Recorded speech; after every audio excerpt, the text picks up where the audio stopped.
ഒരു കാലത്ത് ഇന്ത്യൻ വിപണി അടക്കി ഭരിച്ചിരുന്ന 5 ബ്രാൻഡുകൾ ഇന്ന് പൊടി പോലുമില്ല കണ്ടുപിടിക്കാൻ. ഇതിൽ 5ാം സ്ഥാനത്ത് ഇന്ത്യ കണ്ട ഏറ്റവും ആഡംബര എയർലൈനായ കിങ്ഫിഷർ ആണ്. തകർച്ചയ്ക്കുള്ള കാരണം അതേ ആഡംബരവും അമിത ചെലവുകളുമായിരുന്നു. മാത്രമല്ല എയർ ഡെക്കാൻ ഏറ്റെടുക്കാമെന്ന തെറ്റായ തീരുമാനം.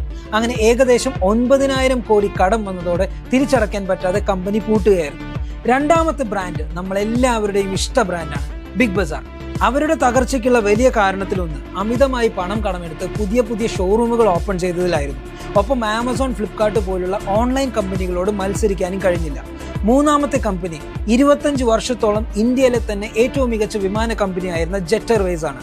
ഇൻഡിഗോ പോലുള്ള വിമാനങ്ങൾ കുറഞ്ഞ നിരക്കിൽ വന്നതോടെ പിടിച്ചു നിൽക്കാൻ കഴിഞ്ഞില്ല. ഒപ്പം പെട്രോൾ വില വർധനവും വലിയ തിരിച്ചടിയായി. 8,000 കോടിയിലധികം കടത്തിലുമായി. നാലാമത് ഒരു ചെകുത്താനാണ്. ഒരു ചെകുത്താന്റെ പരസ്യം കൊണ്ട് ഇന്ത്യൻ കളർ TV രംഗത്ത് തരംഗമായ ഒനിഡ. എന്നാൽ 90കളിലെ അവസാനത്തില് LG, സാംസങ് തുടങ്ങിയ കമ്പനികളുടെ വരവോടെ അത്യാധുനിക സാങ്കേതിക വിദ്യയോട് മത്സരിക്കാൻ അവർക്ക് സാധിച്ചില്ല.